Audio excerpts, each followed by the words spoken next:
Hey, what's up, everybody? Look, Lil Durk's arrest should have taught us a lesson. And the lesson it should teach us is that criminal lifestyle that we hold on to is not worth it. It's not worth it.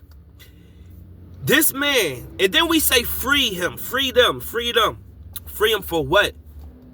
He did a murder for hire and killed an innocent bystander who had nothing to do with the beef between the two factions.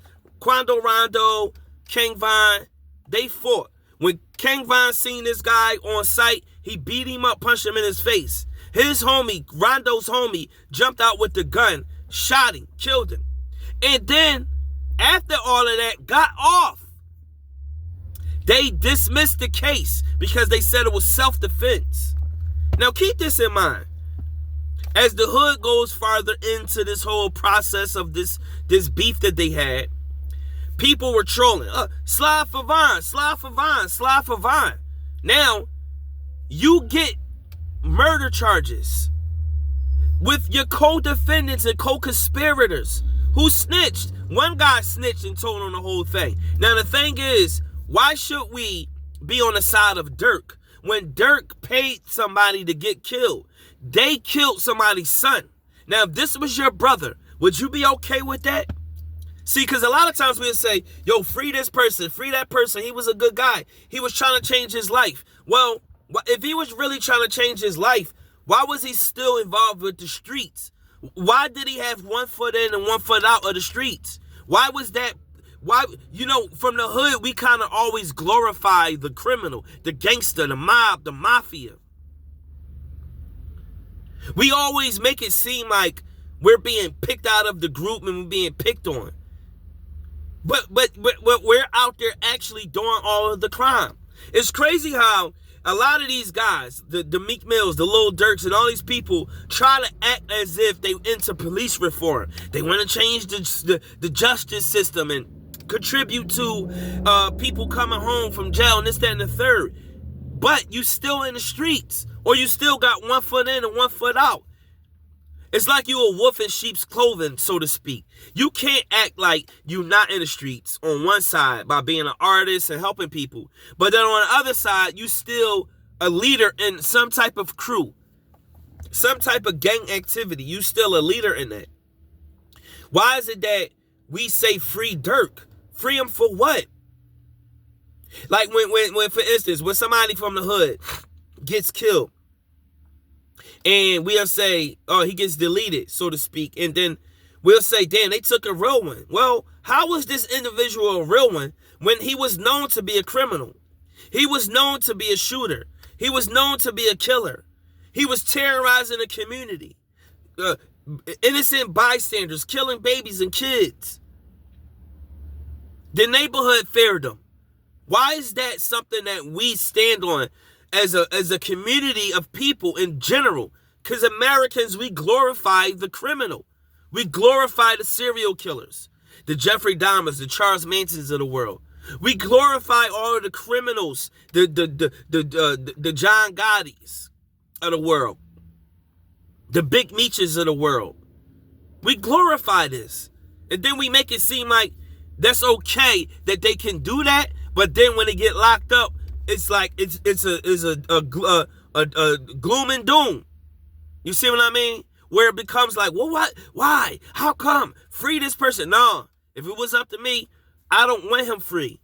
I don't want him free. Because if that was my brother, let me say this. If Lil Durk and contributed to my brother being murdered, innocently, being out LA with one of his homies or his cousin. If my cousin was with me and they were trying to gun me down, but they shot my cousin, I wouldn't want them free. I wouldn't want them free at all. I wouldn't be saying free so-and-so. And a lot of times we only say free this person because they're not our family. The actual occurrence that happened from a person that's not related to us. So we have no connection with it. Man, free this person. So what? He was trying to change his life. He shouldn't have been a part of a murder for hire plot. He shouldn't have been a part of that. You're a multi-millionaire. We're 40 or $50 million, y'all. This guy is on record being worth $40 to $50 million, but still part of the street faction. And you know what they're going to say probably eventually? They're probably going to freeze his assets. They're going to freeze his bank accounts. And they're probably going to say, well, the money that you've been using, you've probably been using that to fund the criminal organization that you've been leading.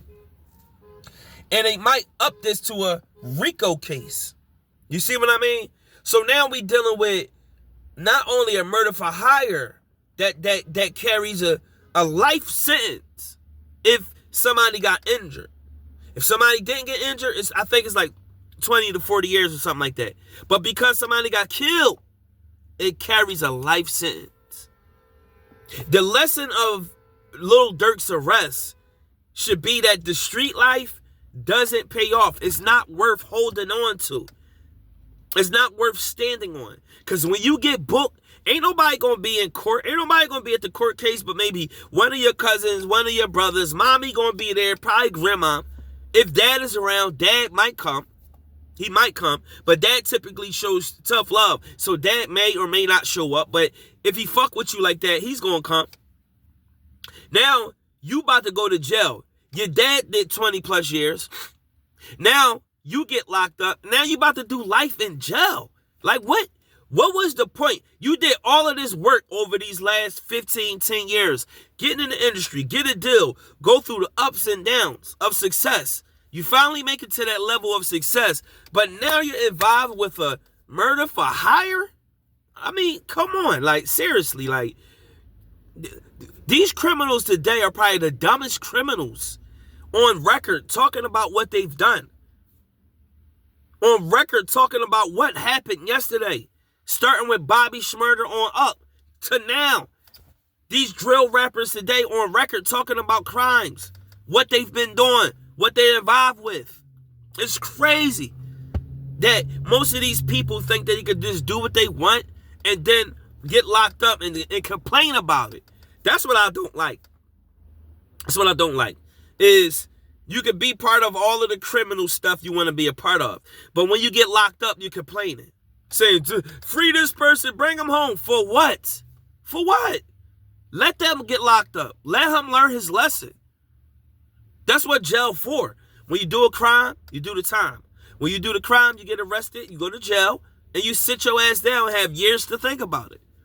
Now, if you get the appeal, you get out early, if you can swindle it and make it happen, if your lawyer team can put you in position to come home sooner, do that.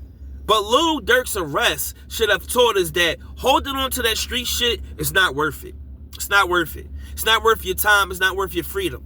It's not worth your life being put on the line. And then you paid money to people to kill somebody. Why should we let him home? Why should we even care that Lil Durk is being booked? So what? That's his fault. And this is just my opinion. I don't know this guy personally, so I don't have nothing against him. I don't have nothing against Vaughn. I'm just giving my opinion on this. It's kind of like, so what that these people got arrested? That's their fault. They in the streets. When my mom or people tell me, yo, so-and-so got killed, I'd be like, I don't care. That's their life. It doesn't matter to me. That's their lifestyle. They chose that. You see what I mean? You chose to still be in the streets. You chose to straddle the fence, is what old heads call it. You straddle in the fence. 1 foot in, 1 foot out. 1 foot in, 1 foot out. Make your mind up. If you have the opportunity, and this goes for anybody who's watching this video, if you have the opportunity, and you come from the inner city, urban communities, have the opportunity to make it out, move away from the street shit, and don't look back. You don't have to take care of the hood. You don't have to take care of your guys and all that. Unless you want to, and unless you got a connection with the people that's there, that's really your guys, then do it. But if not, fuck all of that. Stay away from it. Go get your money and have an opportunity to live freely. Have an opportunity to be happy. Have an opportunity to just do what you want and not have to look over your shoulder for enemies. And just protect yourself and your family. The lesson of his arrest should tell us that the street life is not worth holding on to. Get out there, y'all. Make it happen. Be safe. Take care of your family. I'll talk to y'all soon. Peace.